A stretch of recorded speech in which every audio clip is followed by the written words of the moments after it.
신약성경 마가복음 8장 1절에서 13절입니다. 1절에 보면 그 무렵에라고 말합니다.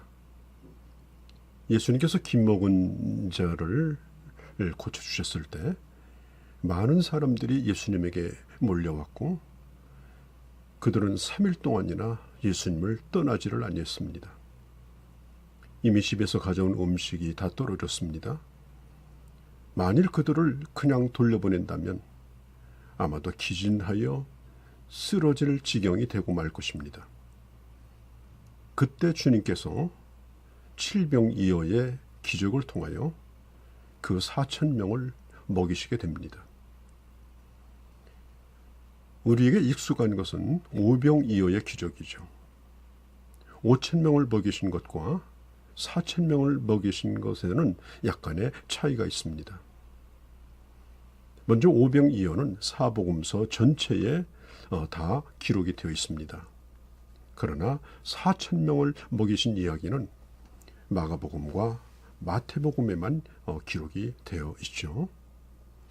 또 5,000명의 이야기에는 그 사람들이 하루 동안만 주님과 함께 지냈다라고 기록하고 있지만 4,000명은 3일 동안이나 사람들이 예수님과 함께 있었다라고 기록하고 있습니다.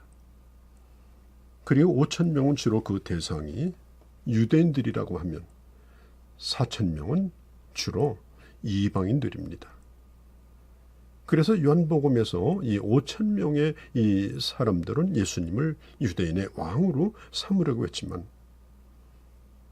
칠병이어의 기적을 경험한 이방인들은 아무런 반응이 없었습니다. 또 5,000명을 먹이신 이야기는 푸른 잔디에 사람들을 앉히셨지만 4,000명은 그냥 땅바닥에 앉도록 하셨습니다. 그리고 오병이어는 주님께서 떡과 물고기와 같이 축사를 하셨으나 4,000명을 먹이신 기적에는 따로따로 축사를 하셨습니다. 이 4,000명의 경우에는 예수님이 이방인들에게 하나님 앞에 감사하는 법을 가르쳐 주고자 각각 축사하신 것입니다. 이 말은 감사 기도를 드렸다는 뜻이죠. 5,000명에서는 남은 음식이 12바구니이고 그것도 작은 바구니입니다. 그러나 4,000명을 먹이신 기적 후에는 7바구니가 남았습니다. 여기서 4,000명을 먹이실 때 그 남은 음식을 담았던 그 바구니는 사도행전에 사도 바울이 도망을 칠 때 타고 내렸던 그런 큰 광주리를 의미합니다. 그러니까 이 4,000명을 먹이신 칠병이어의 이 기적은 숫자로서는 비록 적지만 양에 있어서는 5,000명보다도 더 많은 분량이었음을 우리는 짐작할 수 있는 것입니다. 자, 오늘 8장 본문으로 돌아가 볼까요? 예수님의 소문을 들은 사람들이 점점 몰려옵니다. 이들은 자신들이 배가 고프임에도 불구하고 예수님을 떠나지 아니하고 계속해서 하나님의 말씀을 듣습니다.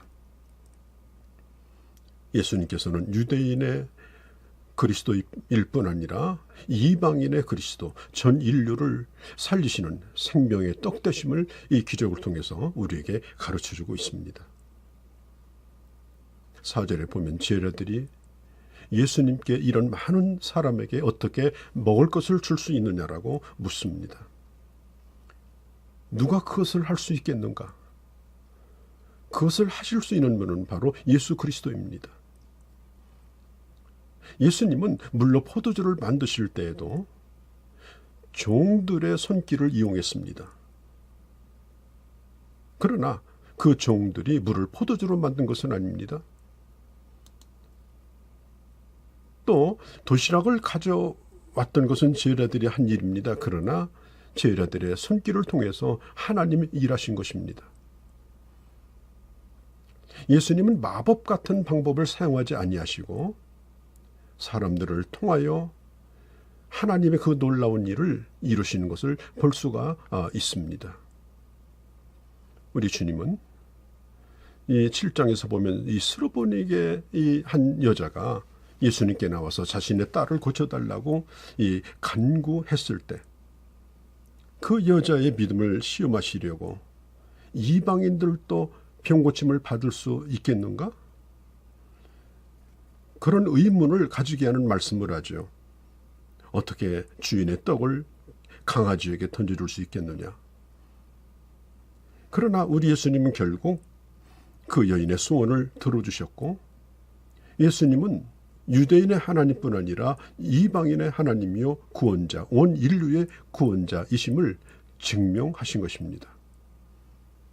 이미 제자들은 오병이어의 기적을 경험하였기 때문에 더 성숙한 모습으로 이 문제를 풀어가기를 원했지만 아직도 제자들에게는 그런 깨달음이 없었습니다. 오늘 본문에 보면 전에는 200데나리온이나 되는 돈이 필요하지만 그걸 제자들에게 먹이시라고 했죠. 이번에도 똑같은 상황에서 똑같은 말을 합니다.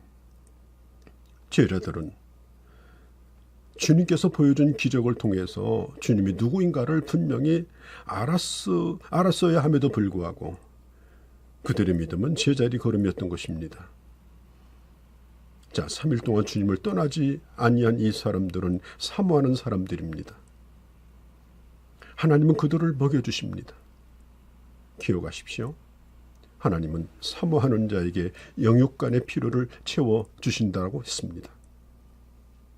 시편 37편 25절에 보면은 어려서부터 늙을 때까지 의인이 버림당하는 걸 본 적이 없다라고 성경은 말하죠. 우리 하나님은 영적인 양식을 사모하는 사람에게 주님은 그의 삶에 필요한 것까지 먹여주십니다.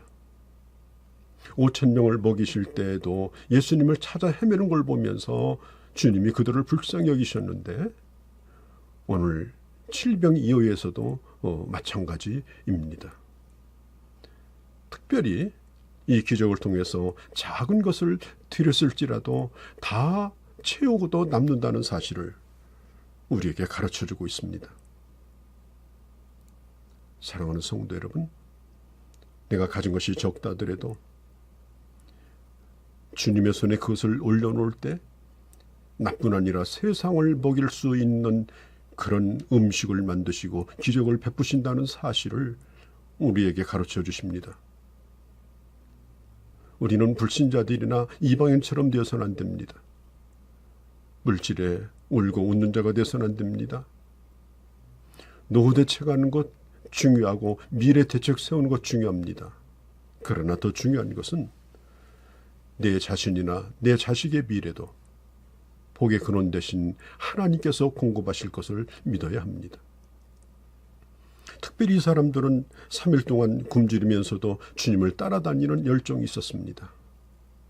여러분 기억하십시오. 하나님의 말씀을 사모하는 이런 열정이 우리에게 필요합니다.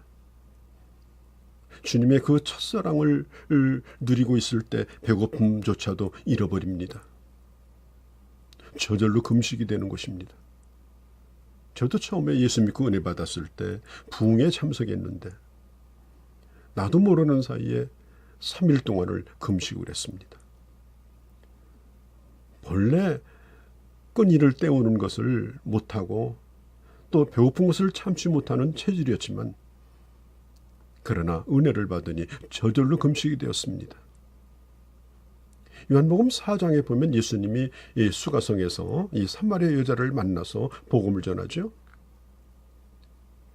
제자들은 전도하러 사마리아로 들어간 것이 아니라 먹을 것을 구하러 들어갔습니다. 그리고 제자들이 먹을 것을 잔뜩 안고 왔을 때 우리 주님이 말씀합니다. 나는 배고프지 않다?